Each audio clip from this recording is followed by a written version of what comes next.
Ford's tariff bill just got a bit bigger. The American car maker just revised their estimated costs from tariffs to $3 billion. Well, I gave them a big break for a month. I didn't charge them anything, for a big month, for that first month. And they brought a lot of material into this country because they could bring it in without tariff. A storm is gathering over the global auto industry, and Ford now finds itself at the very centre of it.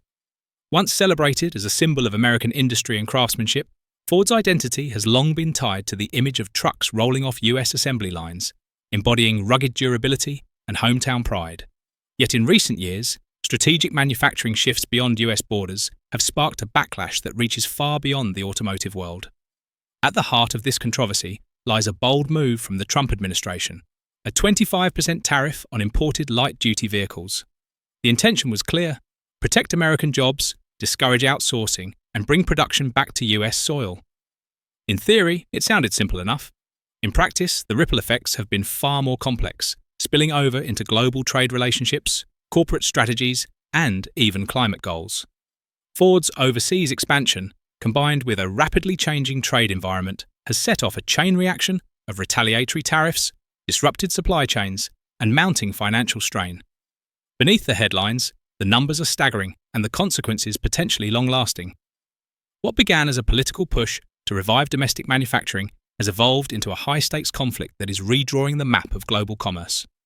This isn't just another chapter in the long history of trade disputes, it's the opening act of a structural shift that could define the automotive industry for the next decade. And for Ford, the financial risks aren't just measured in billions, they threaten the company's competitive position in every major market it operates in.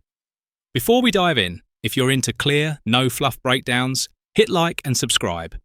It helps more people find this, and we've got more deep dives coming your way. Let's get started. The first shock came when Ford revised its estimate for how much US tariffs would cost the company in 2025. The figure jumped from $2.5 billion to $3 billion in a matter of weeks, a sharp 20% increase that immediately rattled investors. Across the entire US auto industry, the numbers were even more sobering. Analysts projected that the Trump administration's 25% tariff on imported light-duty vehicles could strip more than $10 billion in gross profit from major automakers this year alone. These aren't distant forecasts, they're immediate hits that companies are already absorbing. For Ford, the response was swift. Prices rose on at least 3 models manufactured in Mexico, a direct pass-through of the additional cost burden. In an even more dramatic move, Ford halted exports to China after Beijing retaliated with a staggering 145% tariff on certain US-made vehicles. What was once a promising growth market for the brand effectively closed overnight. Ford also withdrew its full-year earnings guidance, abandoning its previous forecast of $7 to $8.5 billion in operating profit. This wasn't a decision taken lightly. Pulling guidance is a signal to investors that the road ahead is too uncertain to map out.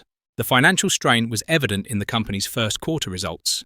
Net income fell to $473 million, a steep 65% decline from the $1.3 billion reported during the same period in the previous year. Revenue also dropped by 5% to just over $46 billion. Even though Ford managed to beat Wall Street expectations on certain metrics, the company's stock fell more than 2% in after-hours trading. Investors were unimpressed by the short-term beats.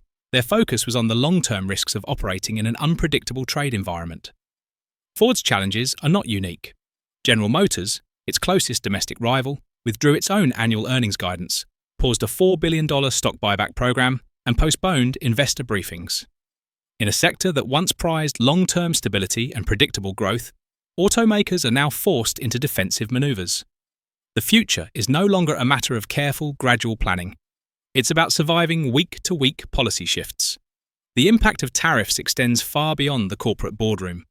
They are reshaping the alliances that have underpinned the automotive industry for decades. Labour unions, once united in their advocacy for workers across borders, are now sharply divided. In the United States, the United Auto Workers, UAW, has embraced the tariffs, describing them as a long overdue measure to bring manufacturing jobs back to American soil. The union's leadership has focused its rhetoric on Mexico, arguing that decades of offshoring have hollowed out US industrial towns. North of the border, however, the tone is entirely different. Canadian unions have condemned the tariffs, warning that they threaten the stability of industries built on cross-border cooperation. The Canadian Vehicle Manufacturers Association has urged both governments to uphold the principles of the United States-Mexico-Canada Agreement, USMCA, the trade pact that replaced NAFTA. Designed to streamline industrial production across the continent, the agreement is now under strain as tariffs undermine its foundational goals. Canada's dependence on US manufacturing makes the stakes especially high, with thousands of jobs and billions in exports hanging in the balance. Corporations are also responding in varied ways. Stellantis, the multinational automaker formed from the merger of Fiat Chrysler and Peugeot, has begun moving part of its truck production from Mexico back to the United States.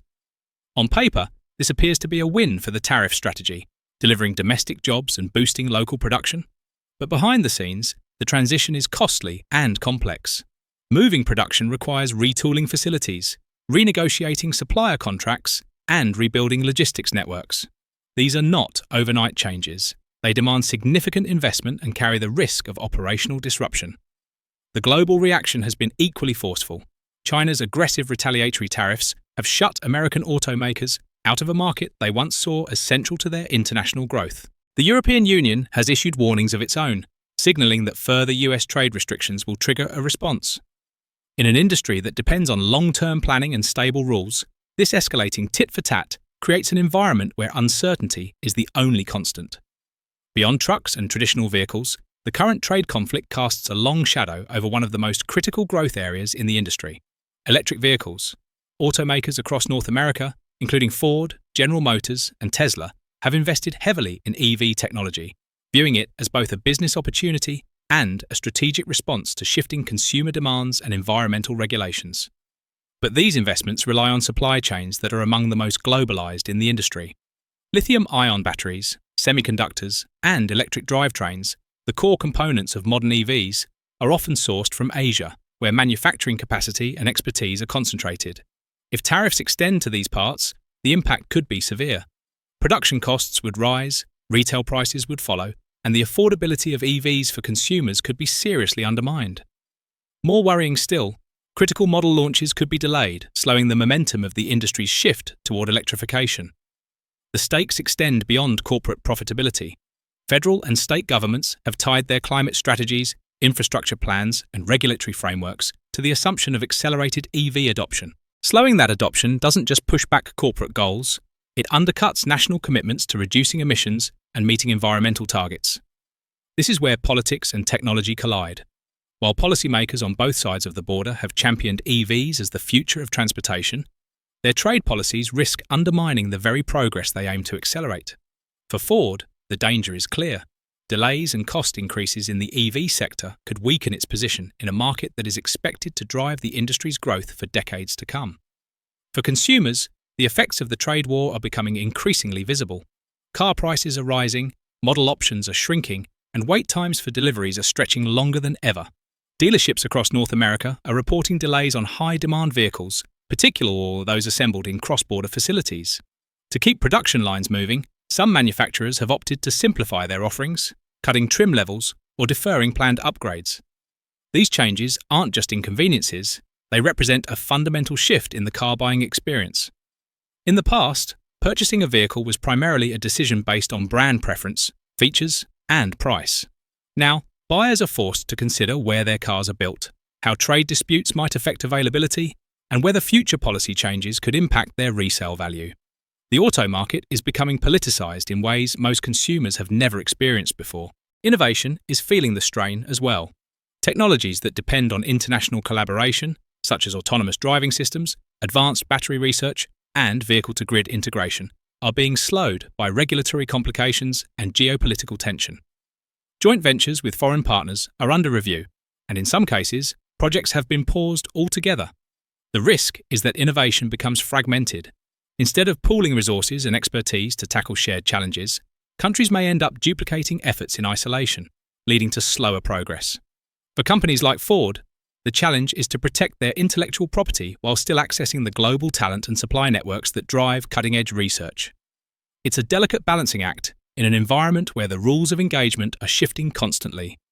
What is unfolding in the auto industry is part of something much larger, a global geopolitical realignment that reaches far beyond cars and trucks. For decades, trade alliances and industrial partnerships were built on the assumption that globalization was inevitable and irreversible. Supply chains were optimized for efficiency, with countries specializing in the production of specific components and trusting that international trade agreements would keep goods moving freely. That assumption is now being tested like never before. The US tariffs on vehicles and parts are only one front in a broader trend toward economic nationalism. Nations are reassessing long-standing agreements, prioritizing domestic resilience over global efficiency. For countries like Canada and Mexico, whose economies are tightly linked to US manufacturing, this shift forces a difficult recalibration. Maintain ties to the American market while also seeking new trade partners to reduce vulnerability. In Asia, manufacturing hubs are watching closely. If US trade barriers expand, countries like South Korea, Japan, and China may accelerate efforts to strengthen intra-Asian trade networks, investing in regional supply chains that bypass American markets altogether. Europe too is weighing its options, with the European Union warning that it will defend its industries through its own set of tariffs if necessary. This realignment is not just economic, it's strategic.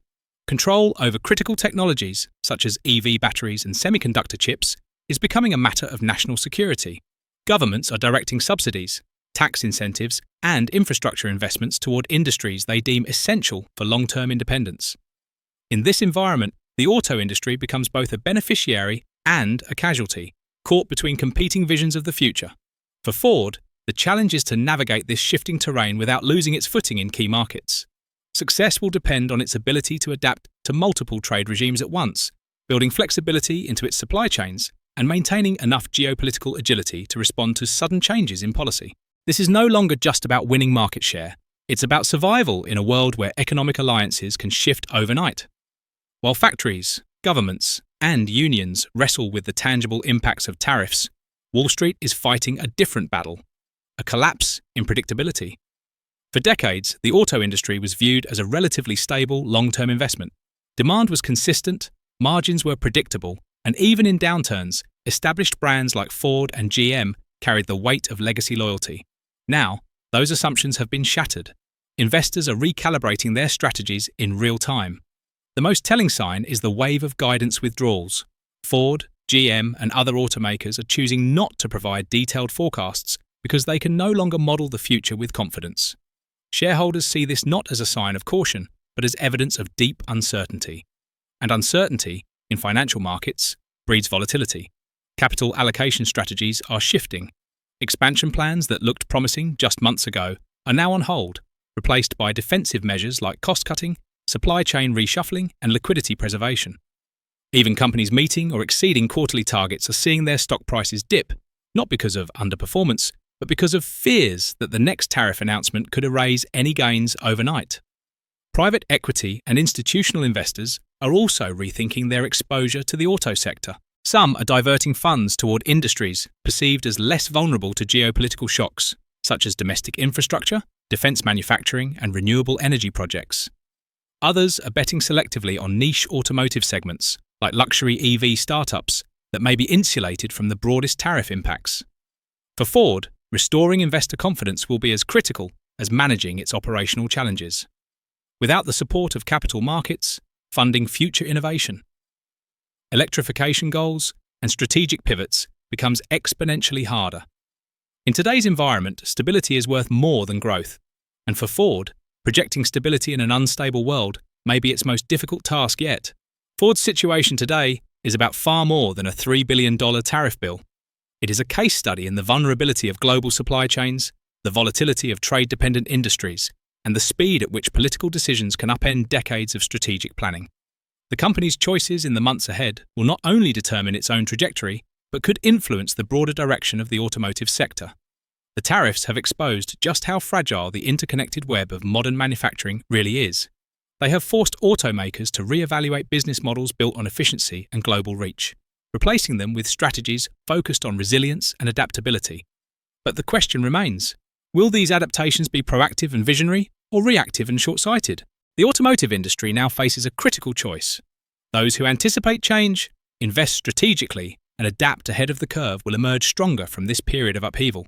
Those who cling to old models and wait for the dust to settle may find that by the time stability returns, they have been left behind. For Ford, this day This trade war is both a challenge and an opportunity. The challenge lies in surviving the immediate financial and operational shocks. The opportunity lies in using this moment to rethink its global strategy, strengthen its supply chain resilience, and lead the industry into a future where adaptability is the ultimate competitive advantage. Thanks for watching. If you found this useful, like the video and subscribe so you don't miss the next one. Drop a comment. I'd love to hear what you think.